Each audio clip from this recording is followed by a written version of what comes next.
공식 선거운동을 사흘 앞두고 더불어민주당이 중앙선대위 회의를 열어 본격적인 선거전 채비에 나섰습니다. 민주당 중앙당사 연결합니다. 흔히 선거를 두고 민주주의의 꽃이라고 합니다. 그러나 지금의 대선전에는 꽃의 향기는커녕 퇴장해야 할 세력의 이전 투구만 보입니다. 김문수 후보와 한덕수 후보 간의 권력 투쟁은 우리의 미래를 결정할 국가 지도자를 뽑는다는 대선의 의미를 크게 훼손하고 있다고 봅니다. 한덕수 후보는 출마하지 말았어야 하는 분 아닌가요?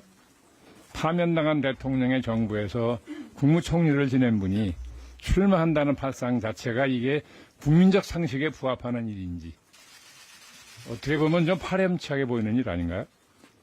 출마하려고 했다면 대행에서 일찍 사퇴하고 국민의힘 경선에 참여했어야 합니다. 뒤늦게 출마하고 싶었다면 죄송합니다. 최소한 무소속 후보로 완주하려는 각오는 있어야 하지 않았을까 생각합니다. 그런데 한덕수 후보는 아무것도 하지 않았죠.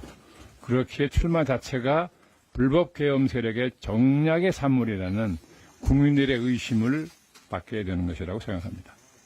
김문수 후보와 한덕수 후보는 계엄 정권의 국무총리와 장관을 지냈으니 국민 입장에서 볼 때는 50부 100부라고 생각합니다.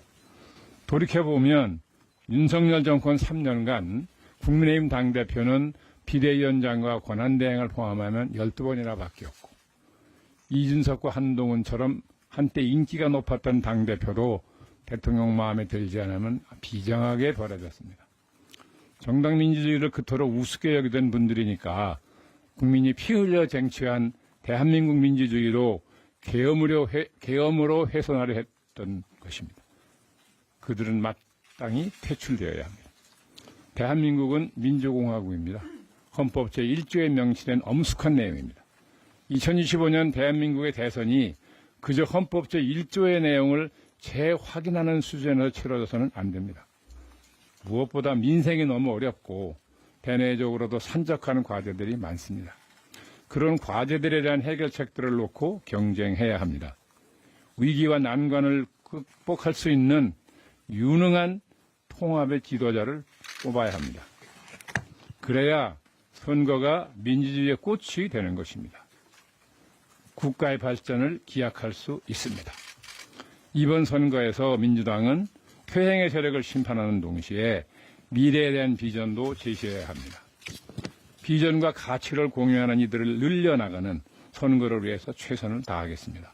대한민국 국민들에게 민주주의의 꽃을 다시 돌려드리겠다는 엄숙한 약속을 드립니다. 감사합니다. 예, 감사합니다. 다음으로 박찬대 총괄 상임선대위원장의 발언이 있겠습니다. 조희대의 사법 쿠데타를 국민께서 막아주셨습니다. 법원이 이재명 후보의 재판 일정을 대선 이후로 연기한 것은 너무나 당연한 결정입니다. 불의한 사법 권력은 결코 국민을 이길 수 없다는 진리를 증명해 주신 위대한 국민께 경의를 표합니다.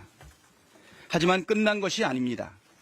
내란 세력의 재집권을 위해 가장 유력한 대선 후보 이재명을 제거하려 한 조희대 사법 쿠데타의 진상은 반드시 규명되어야 합니다. 오는 14일 국회 법사위는 조희대 대법원장에 대한 대선 개입 의혹 진상규명 청문회를 개최합니다. 민주당은 이번 기회에 법원의 선거 개입을 원천 차단하고 사법정의 실현을 위한 사법 대개혁을 적극 추진하겠습니다. 제2의 조희대, 제2의 쥐기현과 같은 정치 판사들을 방지하는 법과 제도를 단단히 준비하겠습니다. 법원 내부망에는 조희대 대법원장의 사퇴를 촉구하는 현직 판사들의 성토가 빗발치고 있다고 합니다. 조희대 대법원장은 더 늦기 전에 스스로 물러나야 합니다. 그것이 사법부의 명예를 지키는 길이며 양심적인 법관들의 신뢰를 회복하는 최소한의 도리일 것입니다.